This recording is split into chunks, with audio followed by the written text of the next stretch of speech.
Oops. Hey, Rachel. Send a request to join. Hi, Savannah. Good morning. Good morning. I think I can request you. Hold on a second. I think. Oh, yeah, no. It's not letting me. Um, Good morning, you guys. Hello. Hello.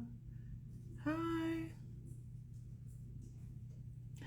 Today we are going to talk with Rachel. I see you, Rachel.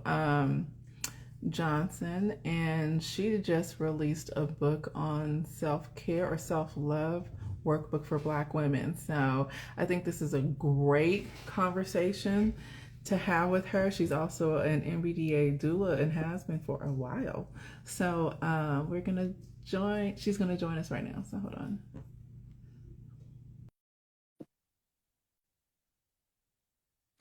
So while Rachel is joining us, if you guys just meeting me for the first time, my name is Tracie Collins. I'm the CEO and the founder of the NBDA. Good morning, Rachel. Oh my God, I look a mess. Good morning. I feel like I just Let me sit right here like this. There, I can sit and talk. How are you? I'm doing well. How are you? I'm good. I'm good. Just I don't know why I put a bra on this morning. Like seriously, when you work from home, Why did you do that? and then I could work like this. Like who would know? You were straight. I wouldn't be it off right now, girl. Anyway, thank you so much, Rachel. I'm so like excited for you, happy for you. I ordered my copy last night. I was thinking when it was like probably a while after I ordered my copy that this would be a great gift Hmm. for people. Yeah. So first of all, introduce yourself, Rachel. Tell the folks about you, and then like, where's your book? Look at that. Yes. And like what inspired you to start this journey, but like let the folks know who you are. Awesome. Well, good morning, good afternoon. Hello to the folks. My name is Rachel Johnson, as Tracie mentioned. I wear many different hats, but my background is primarily in mental health. So I'm both a social worker and a marriage and family therapist. And I do a lot of community-based work, nonprofit work, and have been trained to be a full spectrum doula, a birth doula, postpartum doula, fertility doula, sex doula, and just centering Black women always, like in my work and in the work that we do. So I'm also the owner of Half Hood, Half Holistic. Which is a holistic wellness business that centers the non-traditional healing for Black folks. And yeah, and I'm the author of the self-love workbook for Black women. Yay! I can't I got my notification, it was shipped already. And I'm excited, but what inspired you to create this book? Yeah, that's And it. it's a workbook, y'all. It's not just a how to, it's like a workbook implementation. I feel like so like self-love is has like been a term or a concept that's really been thrown around. I think for me more recently you will see a lot of how do I put this in a polite way? A lot of Why? phases. Why we have to put it polite? This is fair.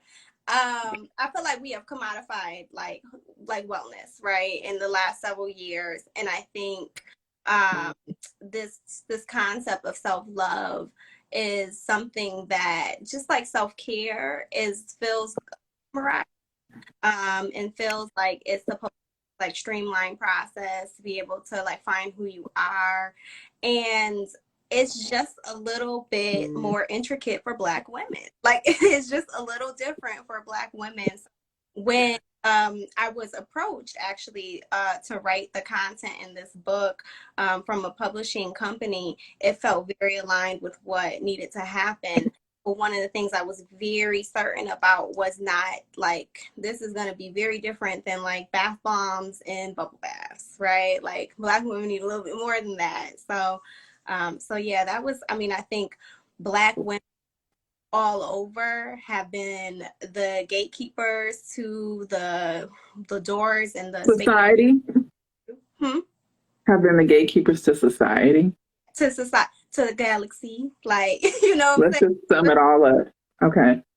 And for me personally, there is no success in my life without Black women. Like it was a Black woman that got me my first contract, or was the link to my first contract. It was a Black woman that was my business coach. It was a Black woman that certified me in this.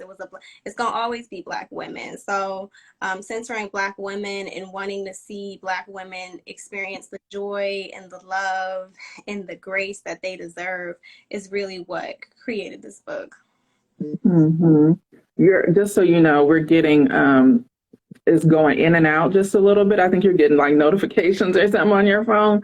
So if you could like put it on like do not disturb, maybe it'll help. And so we'll be able to hear you like completely without interruption. Um, so so what has your journey been as far as like self-love? And then what did, first of all, I think like I love the fact that you said commodified, because the term self-love to me has been just overdone, and it's not even giving the same level of gravity as it should, because of how it has been coined and phrased, and you know what people's definition of self-love. I think also what we're seeing more, especially with social media, is that it's becoming a luxury to love yourself. So what journey did you go on that you poured into this book that your readers will be able to get from? I mean, such a great point. And I think the book itself, if I feel like walks through it. Now, this book, I want to be very clear. It's a book, like half of it is a book, half of it is a workbook, and it just touches the surface. So, it really, it stays not surface level, performative, surface level, like you can find a therapist after, like those kinds of things. But I feel like it goes through this journey, the same very journey that I went through, where you have to lay the scene, like the landscape has to be set first, right? You have to understand yourself, what you value, what it means for you to show up as a woman, what it means for you to show up as a Black woman, what it means for you to understand what it feels like at work and at school, and all of, like, you have to kind of lay the context and do this like enlightenment, like anybody that become woke, right? It's like you have to do this journey. It's this just journey, this process of like understanding where you are in relationship to this concept and then diving into it. And so the activities that come after the first part of the book is really diving into like, okay, now this is where you center yourself. This is where your location is with self-love. This is where you are. This is where you want to be. Now let's get you there. Right.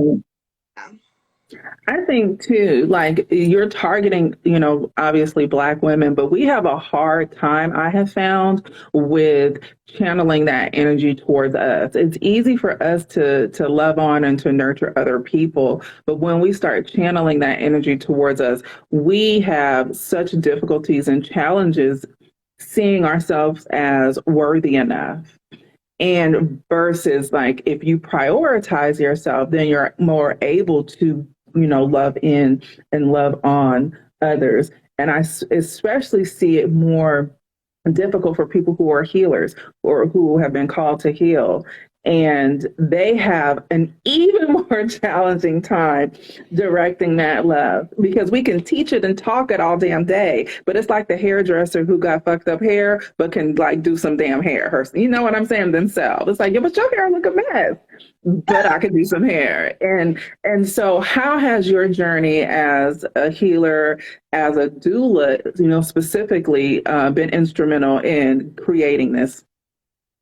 I think that's such a good point. And I think for me, like many Black women, I have been fed this narrative of the obligations to be a taker, right? And so like, and have assumed, I tell my clients all the time that you can participate in being a caretaker, but it doesn't have to be your identity. And I think, Can I stop you right there? yes.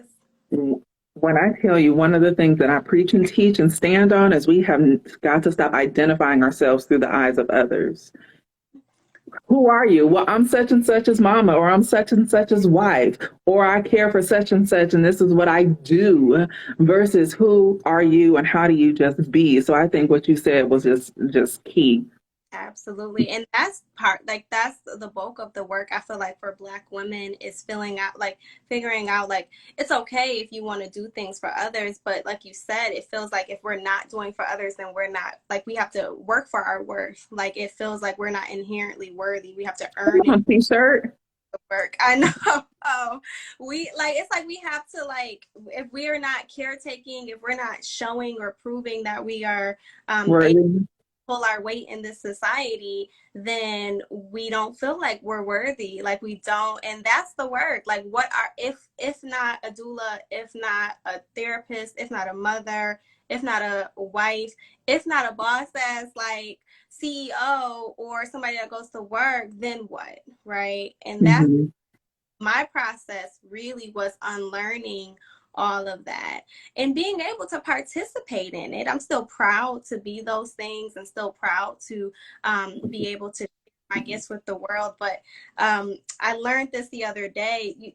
Instead of pouring from your cup, pour from your saucer, right? Like, let Mhm. your overflow enough and then just pour from whatever you have extra. But Mhm. baby, for me, because what happens is when those things go away, because they will and they can, then that means your worth is tied to those things. And I don't want to ever be at a place again where I'm sitting there feeling like I'm not worthy because I don't have this job, or because I don't have this man, or because I don't have this child to take care of, or this client to take care of. And we so busy as Black women, we just gonna find the next thing, The right? next project. Right? Y'all, how many of y'all don't let the kids go away? They getting self-sufficient. Now you done started a business. You done went back to school, or you found something else to pour your time and energy into. I just encourage us to do that for ourselves. Like, date your, do you know what you like? Do you know what you value? Do you know what you believe? Can you be and be okay if it was just you and just you only? So yeah. Those are so good. Like, so I have redefined myself. I'm in the process just personally of rebranding. Oftentimes people see me and they want to tie me to the NBDA, and it's just like, hold on, just hold again. And versus like who I really, not that I'm not that, but I'm so much more. And I'm just in the process. I don't want to say it's a struggle, but it's like, okay, Tracie, how do you know who you are, you know what you like, but how do you really coin yourself as X, Y, and Z outside of this realm? And it's a process. It It's is. a whole, and so I find myself now, if I could sum it up, I know I'm in the process of rebranding and redesigning myself, my life, but it's also like, really, what are you doing? Like, really, what are you doing? Who are you talking to and why? Mm, mm, And it's like, for me, I'm really just chasing freedom. yeah. Yeah. Yeah. That, it's like freedom's so expensive. Like, it's so it's so expensive because you have to and this is what I tell people, because sometimes we focus on, right, what we have to give up, and really Mhm. focus on what we gain. Like, what doors are we opening up from there? But I think for me, when I came into this work, part of it is because I don't really, I don't really do the politics of, like, names and all of the letters, the alphabet letters, and those kinds of things. So when I walked into spaces, I was really intentional about saying, I'm trained to be this. Like, I'm trained as a doula. I'm trained as a therapist. I'm trained as X, Y, and Z. But that is, like, not who I am, right? Like, that I'm so much more, because I think I'm dynamic and I'm half hood and I'm half holistic, and there are so many different, like, pieces of me that shine through, that I feel like society tries so hard to box us in. So it starts all the way with, like, how do you identify yourself in language? Then the harder piece is alignment, like aligning with that. If I say that I want to be more than a caretaker, then I have to behave than more than a caretaker, right? I have to be able to align my actions with that. And that's where things start to get a little sticky. Hmm. Oh my God. Okay, so if you guys are interested in getting Rachel's book, it's linked in our Insta stories. It's a direct link there, in our Insta stories, and you can purchase. You can also go on her page, and I'll make sure to list it in the description where you can find her and the book itself. But I think that having a workbook or a process or someone like you in place as a go-to. And first of all, I love the fact that it was all like 5 stars on Amazon. So congratulations to that. And it wasn't just one or two either, y'all. Yeah, so congratulations to that. But the fact that it's a daily practice that we have to put in place. And another thing that we need to do is making sure that we prioritize ease and we prioritize rest. And was just called out on, yeah, Tracie, you're good at sitting still, but you're not like resting mentally, because I'm always in my head. And when I tell you guys, that's an exhausting place to be. So for me, in my journey, is like, how do I stop this? And that it's like my body may not be in the constant acting as, being productive or being busy, because we often confuse busy work as being productive. And once I came to realize that, I had to say, okay, are you really being productive, or are you just doing something? But now that I'm like in my still moments, I'm still thinking. I think in my sleep. So trying to just be in a place of ease mentally is a real struggle for me. Yeah. That is like an awful, like, honesty and transparency. It's just like, what we got for those who are busy up here? Put my therapist cap on too, and I'm thinking to myself, sometimes our bodies and our minds, they protect us in so many different ways, right? And I feel like when I hear people that can't sit still mentally or physically, I'm thinking, what happens when you are still and what comes up for you, right? Like if in fact, what are the memories, or what are the things what are the voices or the thoughts that do pop up in those moments of stillness that communicate to your body and has to keep going, right? Like that has to like continue to, so that's one of the things that I'm considering. But the other thing is just finding that container. Like I think realistically, what I tell people about their healing journeys, you don't have to be if you're a thinker, be a thinker. Just go with that, right? But it's trying to figure out, like, if your brain is continuously working, work with your brain, right? What is it?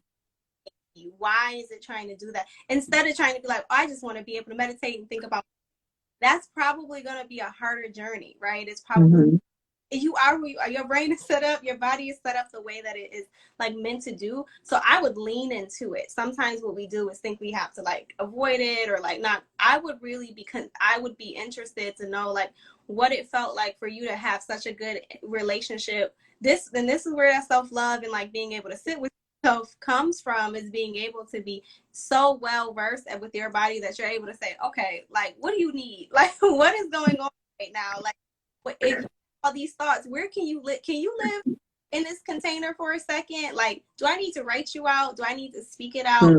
I can just rest, like having on and off almost. Yeah, I think that's so key, because like I'm such a creator.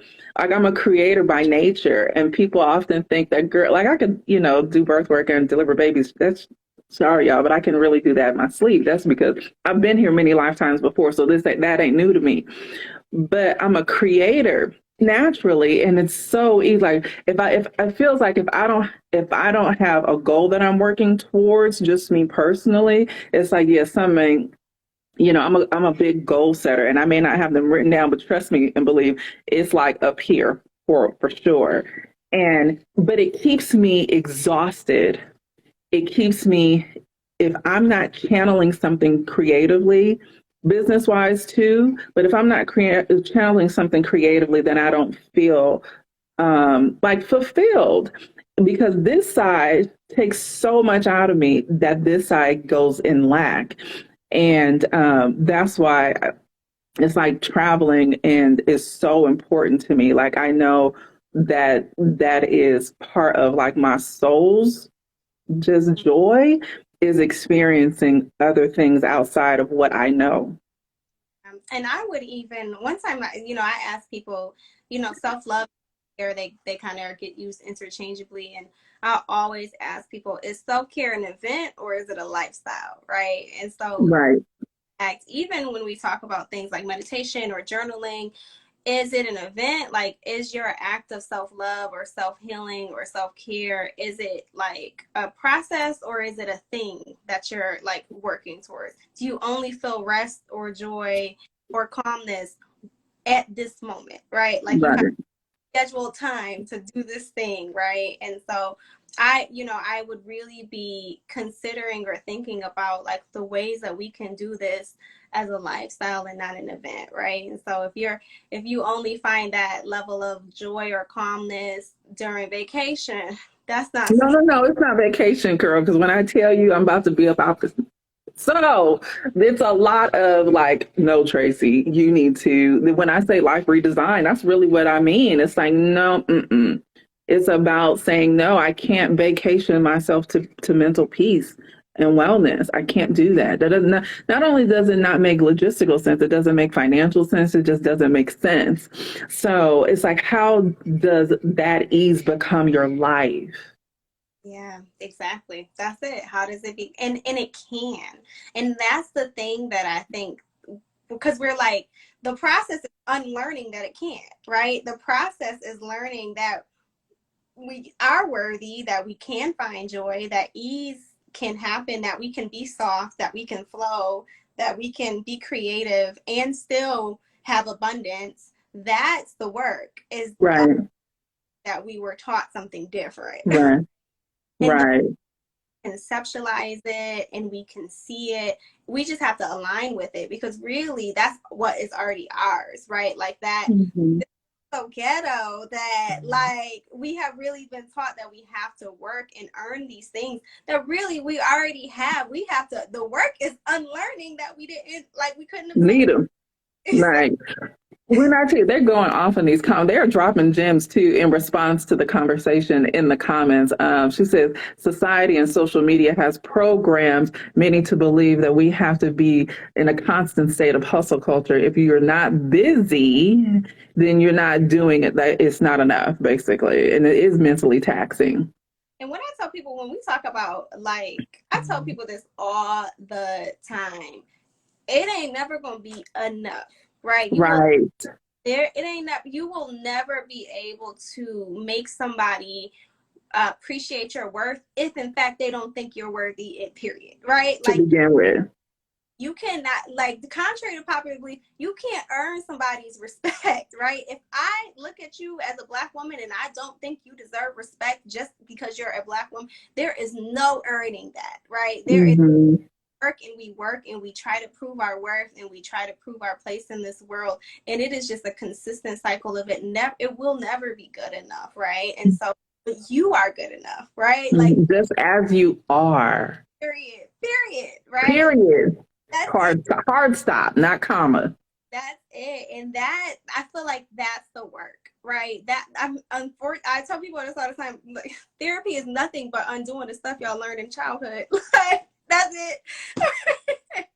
But that's the work. It's reprogramming yourself. It's being in a space of flow. And I do believe in alignment so much. This book was alignment. Child, I never thought, I was like, I'm never writing a book. You could never told me I was gonna ever write a book. And the moment that I started to align and just like set boundaries, God just opened doors that I couldn't even imagine, right? And so like sometimes we get so stuck in the program, in the prescription, that we are not looking at all of the other things and the possibilities. And so if this book can come and be real and tangible, then a life of ease and a life of joy and a life of creativity and abundance, because we ain't doing that broke stuff out here, is possible. It really is feasible. And that is what I want Black women to know. That is what Mm-hmm. I want Mm-hmm. to eating fruit with giraffes and stuff, butt ass naked in the middle of Africa because they can. Like, that's what I want to see. Like, Mm-hmm. I agree. I totally agree. If anybody has any questions, please feel free to drop them in the question box so we can get to them. But when I tell y'all, y'all in these comments and y'all dropping some gems too, just in response to the conversation. So I'm happy to see that this is resonating with you guys. It feels like it's a whole movement. Not a, it feels like I know because I see it in real time happening. It's a whole movement of a lot of Black women just saying no. It's a whole movement of just like, wait a minute, no, this isn't working for us. This never has worked for us. We've just assimilated and been called up to the plate. But now things are shifting to where there's a lot of no being prioritized, and there's a lot of this is what I want my life to look like happening.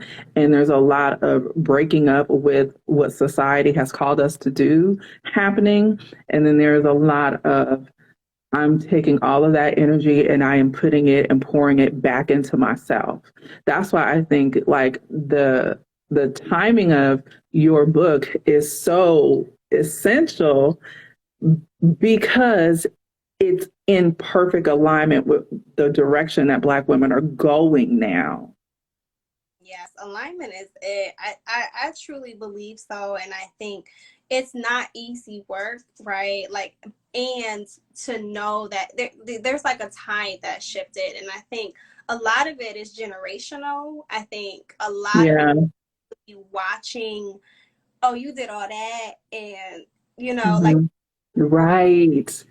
the start Right. break of those that have come before us.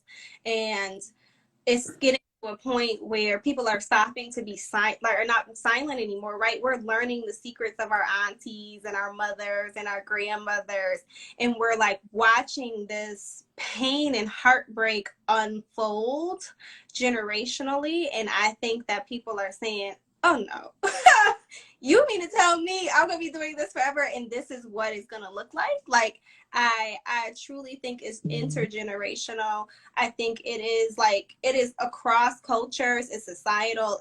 There's an energy shift.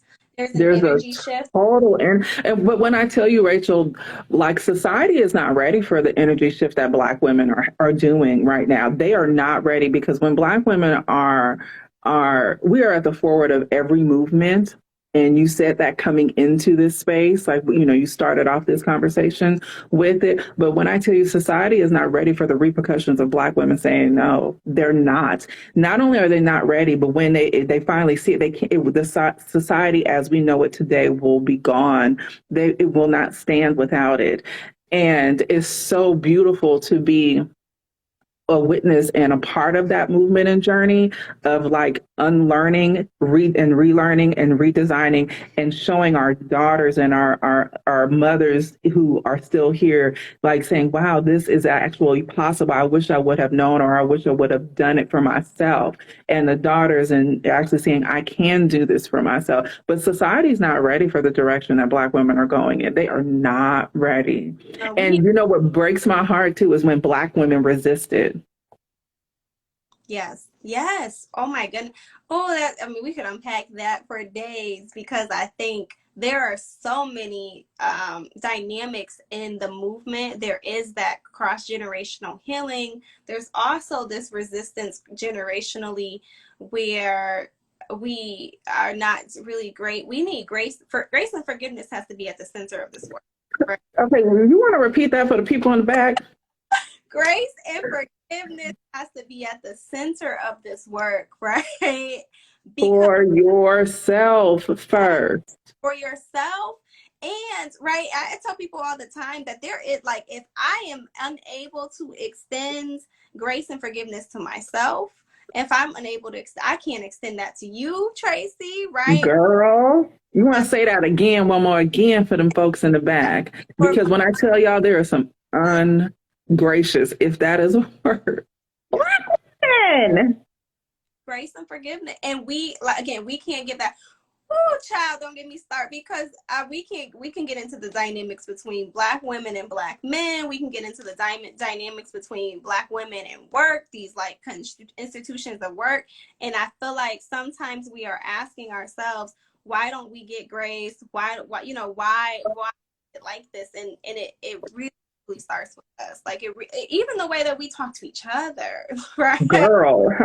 Yeah. I tell people this all the time that, I'm, grateful for our ancestors and even just like the generations that came before us. And although it won't be me, I really appreciate their sacrifice, their service, right? Because Yeah. around survival. But the awakening is asking ourselves, do we need to survive? Right? Like, are we at a point where we still need to be holding on to this like scarcity survival mindset? Are y'all ready to live? Are y'all, sometimes we're too comfortable. We don't, like that's what our identity has been for so long. Right. Is survival. That caretaker role is a role that was born out of survival. Okay, your grandma and her grandma and your great grand had to do these things to survive, and now we are at a time where not only fiscally and economically and socially and mentally, we're saying, actually, just kidding, I don't need that no more. Like, I don't have to do it. It's amazing to witness too. Like, it's amazing to not only be, in that, on that journey myself, but to see, I almost feel like I'm too late. It's like, where the fuck have I been? Y'all been doing this. Where was I? I was too busy trying to, that's not what this conversation is about, Tracie. Stay focused. See, y'all know I got an issue with focusing. But now that I'm there, it's like, oh yeah, no. Oh yeah, no. Yeah, nah, son. It's a lot of that. And it's a lot of having women like you and others who are, and including myself, being instrumental in being like, yeah, we don't have to do this shit. Right. Like, why? Right. And being able to say, and look around, right? Yes. It's like, people don't be practicing what they be preaching, right? And so it's one thing to be that healer or that doula that's saying, okay, mama, take a bath, make sure you sleep when the baby sleep. It's one thing to do that. But when you align with it and then you have proof, evidence to support, baby girl, your life ain't, you don't have to do that. Baby girl, you don't have to do that. You are worthy. Have rest and you can have joy and you can have sex and sensuality. You can be a dynamic human being. You can be hood. You can be a little bit of holistic. You can go to church. You can do all of that. And look, right? Like, and this is how I have been able to move my life. Is it easy? No, but it's only easy because people are resisting it, right? Mm-hmm. And it comes with ease. It flows because that's your natural tendency, right? Like you all of those things, you are naturally a person that's dynamic, and those things can absolutely come from you. So it is so powerful. All the things. Yes. Somebody said all the things. Yes. Baby girl, you can do it. But not only baby girl can you do it, but I'm doing it. Okay. And look at her over here.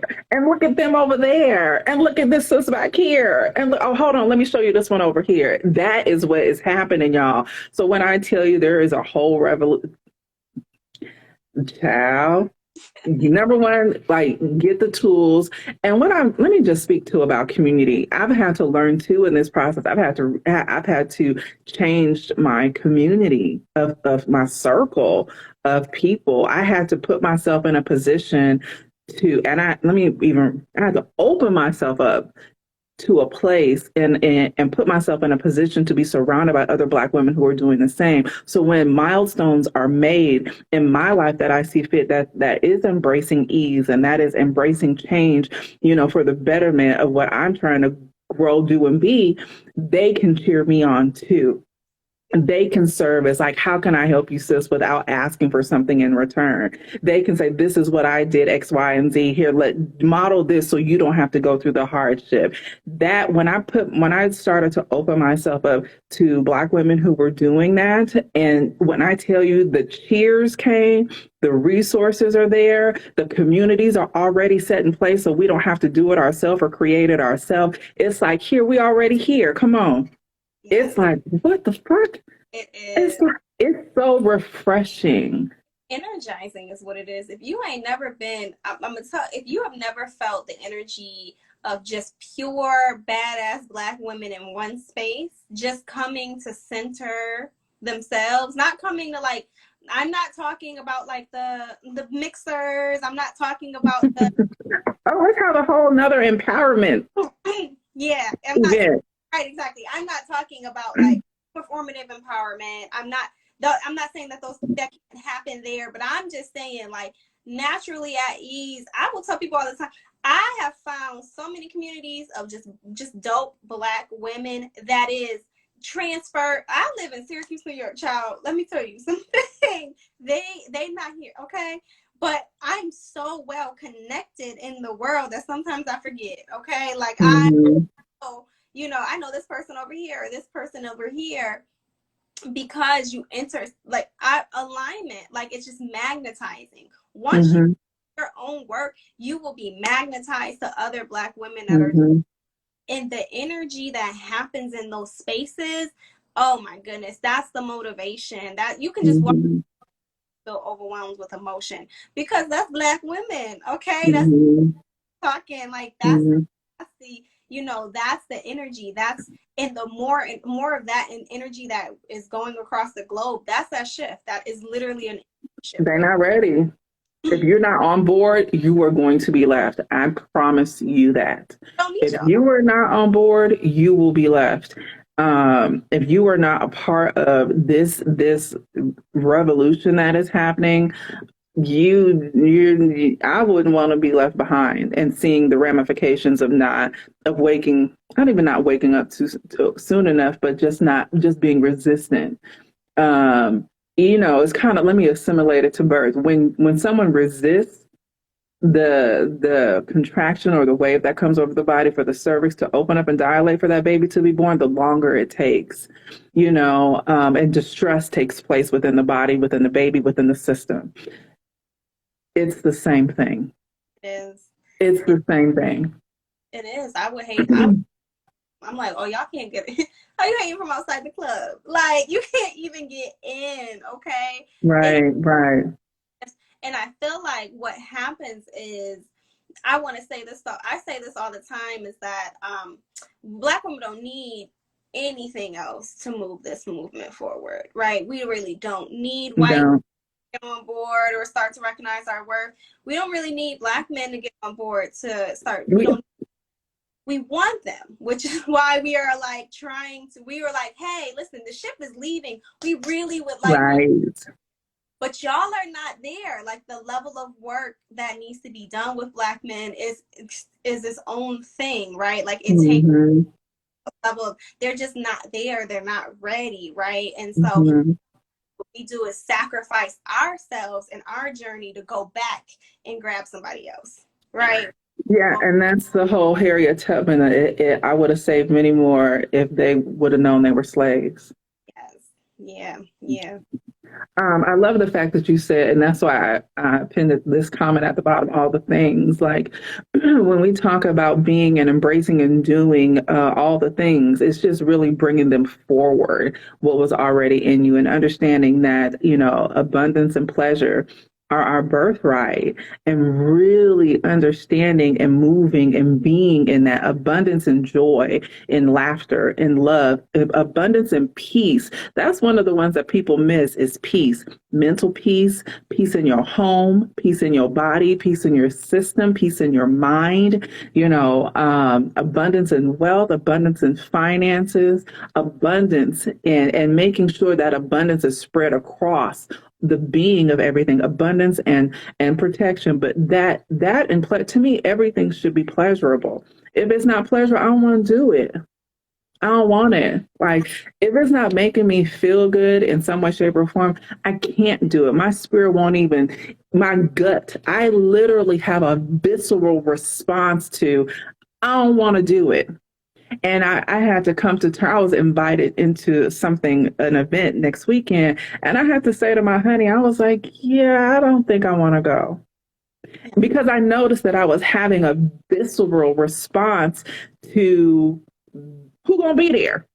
Who Like, And it's just like I don't feel like putting myself in a place and space, even though I love the host, but I don't feel like putting myself in a place and space where I have to go against what my gut is telling me. I'm not doing that. I'm too old for that. I'm too wise for that. So let me just go ahead and listen to this gut right here and let it just direct me. And I can be at comfort and at ease with that. So it's like everything we do should be pleasurable. Everything we experience. Now, don't get me wrong. We're going to have hurdles. We're going to have challenges, but ultimately we can create our life's path that will lessen the blow. And I think too, what we're seeing a shift in that too. Like, oh, wait a minute, I can say no to this and it'll lessen the blow in this way, for the direction that we're going.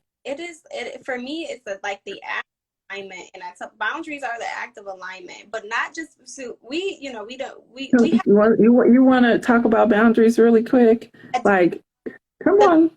around boundaries is real strong, okay? And so I feel like there are a few things. The big thing is that boundaries are for you and not for anyone else, right? Yeah. Are not actually about cutting people off and saying no. What it is about saying yes to yourself, right? Mm-hmm.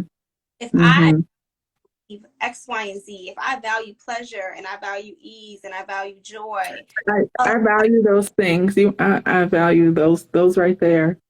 yep, those I, are the I value less doing, more being. yes, yes. And so that even, because sometimes, some people value, we can have a whole conversation about values, but if I say these are the things that I value, but then I do something different than that, right? That's the lack of boundary right there, right? Right there, demonstrated in real time. For yourself. You broke your Mm-hmm. right. And so people think boundaries are like, oh, saying the reason why saying no is an important boundary is because you said yes to yourself, right? Mm-hmm. By telling someone else no, that y'all putting the energy somewhere else when really Right. self-account. So we said a grace and forgiveness needs to be at the center of the work, but accountability and responsibility is also right there. Right? That's the harmony in it, is because sometimes we either struggle to do one or the other, like one or the other. And so boundaries really should be your act of alignment, right? If I say I want this, if I say I want to love myself, and what does that look like? And that means that I'm not going to put myself in spaces that compromise my joy. That's the act of alignment, right? Mm-hmm. Out to this space, or being able to say, and it also takes talking about having a good relationship with your body, right? Why Mm-hmm. put my body into something that does it, just screaming at me saying, no, I don't like this, I don't like this. It's about to have a Mm-hmm. but I would be willing to compromise my own self and my own values and my own body just for X, Y, and Z. And that for me is the boundary work, right? Mm-hmm. It's not about blocking people. Y'all get real, real Black friendly around here. It's not about those things. It's about the conversation you're having with yourself. Mm-hmm. Mm-hmm. I love that. Just, the alignment piece and setting those proper boundaries. And we have to remember that, saying no to something or someone is actually saying yes to ourselves. But we also have to be emotionally mature enough and introspective enough to know what that is for us. And oftentimes we don't want to do that work that it takes to know thyself. Mm-hmm. That's it. That's the key one. That's the key one. It's like, I'm doing this because of me, like for myself. And that's the big one. It's like, and that's why like the level set, particularly with the workbook, really starts with like a self-assessment. Y'all thought, Mm-hmm. and I mean, like, what's your values and beliefs, right? What have you been lost? Like for me, it's like a tree. You have your roots. That's what you've been taught. It's the things that you come into. It's all that intergenerational trauma. It's your generational strength. Some of that stuff we don't control, but we can control how we, right? We Mm-hmm. believe that throughout our lives, we're like, that doesn't serve me anymore. I'm going to change or shift my value, right? Society's values, that don't serve me. I'm going to change or shift my values. But everything should be born out of that, right? Like everything Mm-hmm. from that. All of your flowers and your leaves and how strong you are, all of those beautiful things come from this like root and this like foundation of who you are. So if you're trying to get to this, everybody wants to get to the flowers and all of the beautiful things. We want to be the it girl. We want to have the walk. We want to have the talk. We want to do bubble baths. We all want to get to that stuff, but you can't have this without this, right? Right. You can't have that if you don't understand and know your foundation and be able to say, nope. I mean, it started with doula work, started particularly with intimacy and sex work, being able to be like, oh, have a conversation with my baby, my yoni, right? Like I got real good about saying, she don't like lace. She don't like that. Don't put that honey in there. No, she don't like that. Like I got real about having a conversation with my body to communicate to me. But again, if you don't have that base, it'll be very difficult for you to get to the. You have to have a foundation. You have to build that foundation to where it can withstand. And when you don't have that strong self foundation, then anything that we are talking about here today is going to crumble. So like Rachel, show your book again, please. So it's the self-love workbook for Black women. You guys can find it on Amazon. Please make sure you get a copy. Gift someone if you feel led. If your spirit don't do it, with a copy as well. And I'm loving this conversation. I don't get to have these kinds of conversations often too much on this platform. So I really appreciate it because I'm about to take this shit and put it on my personal YouTube page, and then I'm gonna put it on the Healthy Black Girl page too. So if y'all listening from Healthy Black Girl Podcast, thank you so much for joining us today. We are enjoying this conversation that we have with Rachel Johnson, author of this book that we are getting ready to institute and implement and book it out within ourselves. So please make sure you get a copy. I'll make sure to link everything in the description, you guys. And honestly, Rachel, it's like I have really enjoyed knowing you, and just over the last couple of years. And I've been in space with Rachel, and her demeanor, y'all, it don't even give off therapist. Let me just say. It don't give off therapists. If you guys are looking for therapy, please make sure, if you feel led to, be sure to connect with Rachel. Again, I'll put her information in the description. But I just know from as one Black woman to another, your energy, and not saying it doesn't align, but you will be like, really, girl? And then someone feels more comfortable. Wait, it is a workbook. Yes, it is a workbook too. So Rachel can talk more about the direction of the book.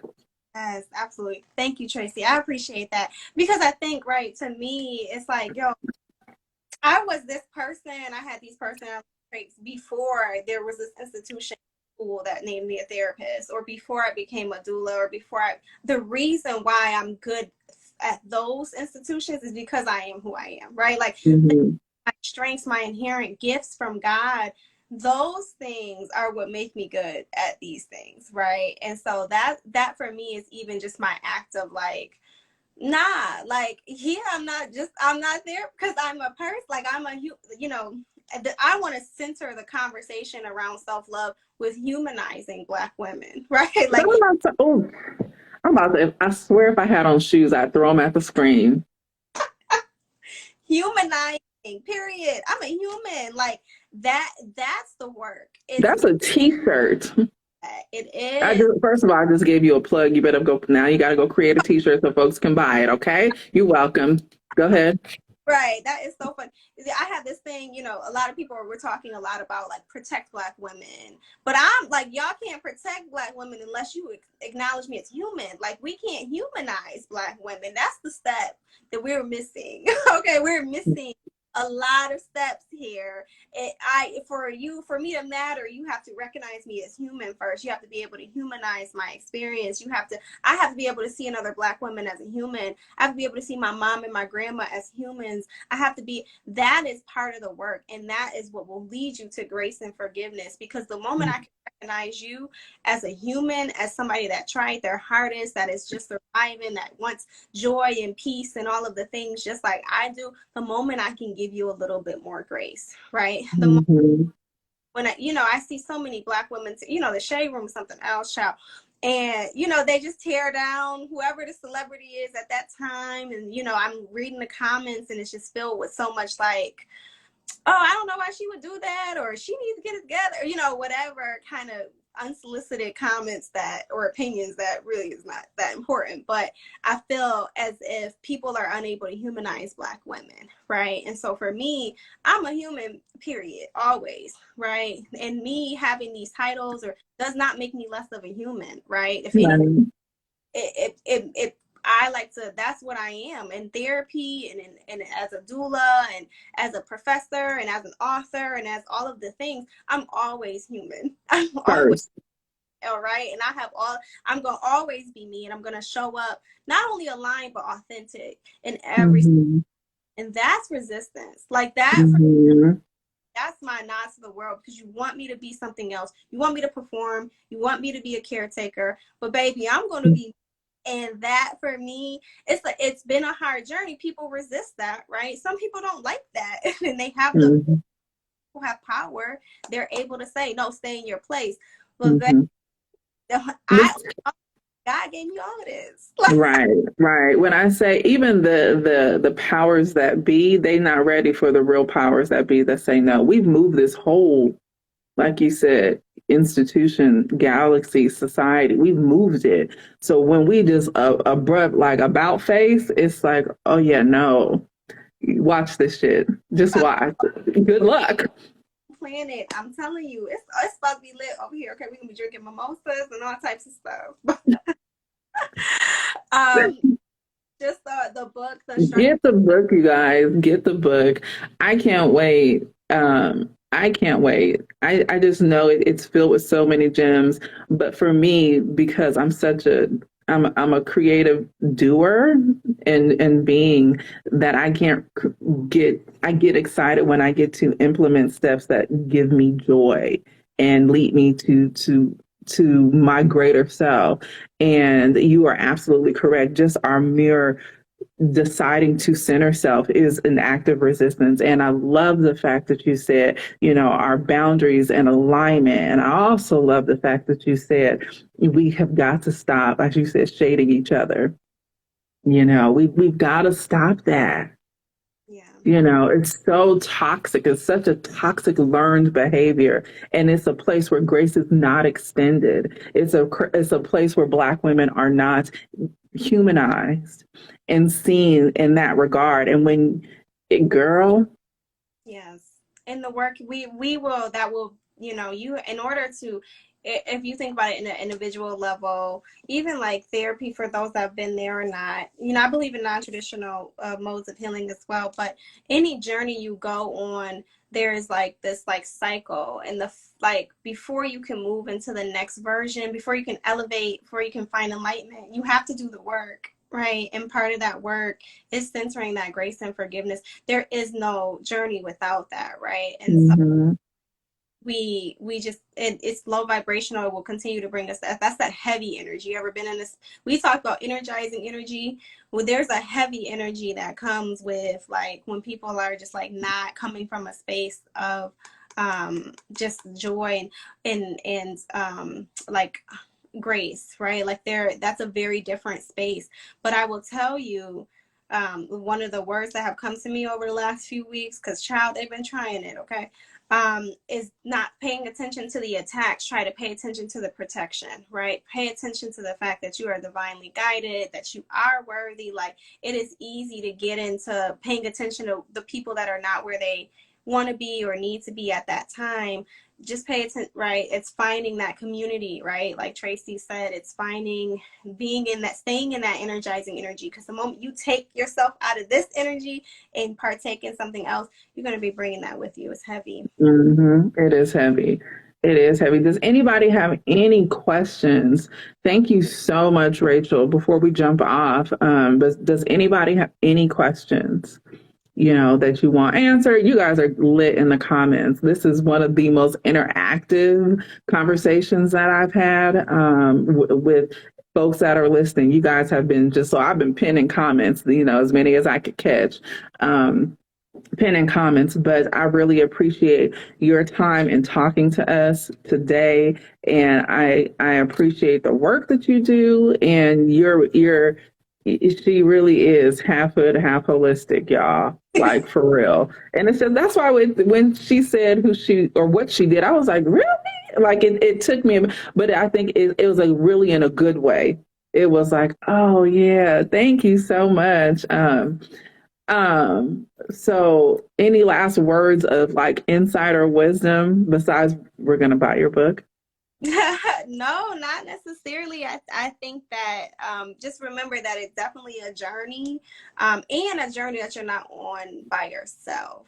I think Right. peace is so important, like so important. And so we do things non-traditionally. We host a series of social wellness events.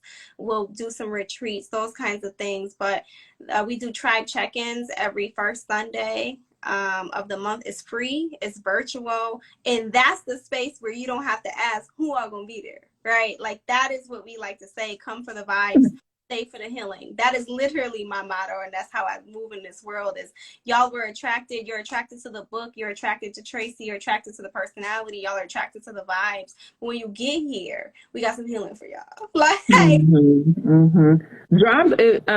What's the is it on your can I find it, the link in your bio?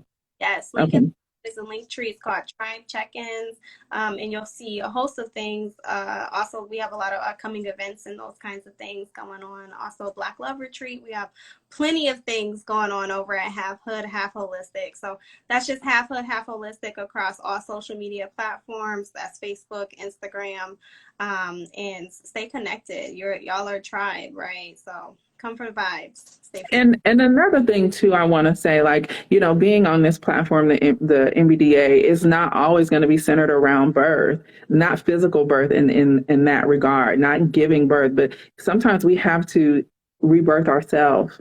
We have to rebirth a business, or we have to go in a different direction. So know that the conversations that are taking place and that will continue to take place are really moving in that way to help elevate, to help transition, and to help go in a direction that Black women are really like, yeah, this is where I need to be. And this is what I need to be doing for myself. And then, like you said, pour from that saucer. that's beautiful. Thank you so much, Tracie, for providing. Yeah. You're welcome. Thank you guys. You guys were bombing in the comments. Like, you guys were just totally lit. So make sure, like, I'm going to go ahead and I'm going to save this live. This live will also be available on the NBDA's YouTube page, on my personal YouTube page, and I will also post it on the Healthy Black Girl podcast page. I will link all of that in the description below. So give me a second for YouTube to kind of upload, and then I will link everything to Rachel and everything where this live will be saved, and you will be able to listen to it and watch it. Okay. And it will be streaming everywhere. So you'll be able to find Rachel. And I might have to like jump in on the tribe check-in. We I talk, found somebody. yes, every month, next month or in September, we're talking about dating while healing and what that process should and Ooh, that's so good. Next month I'm not gonna be here though. yeah. I might pop in though still. No, Did she just check me out? She was like, that was a I can pop in from anywhere. Rachel, I'm so happy to know you. Congratulations on your success. I'm gonna have to like probably hit you up on the low, because girl, when I tell you, when I wrote my book, I was hesitant. I was hesitant about the stuff that was coming up, and then I was like, ooh, and when like the editor sent it over, she was like, we need your input, Tracie. And I was like, all right. When I started input, I was like, oh shit.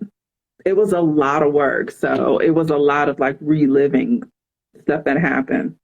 So yeah. sure, this was a lot of stuff. I mean, this book did not come.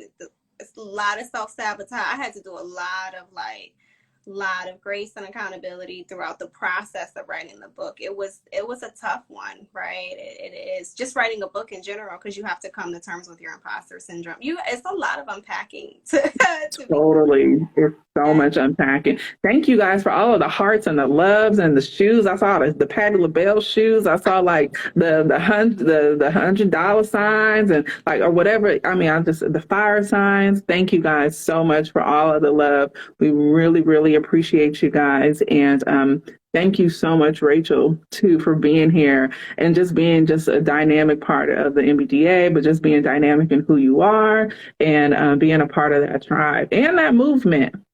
Yes. You don't Yes. want to negate that. All right. Thank you so much, Tracie. You're welcome. Bye, you guys. Have a great rest of your day.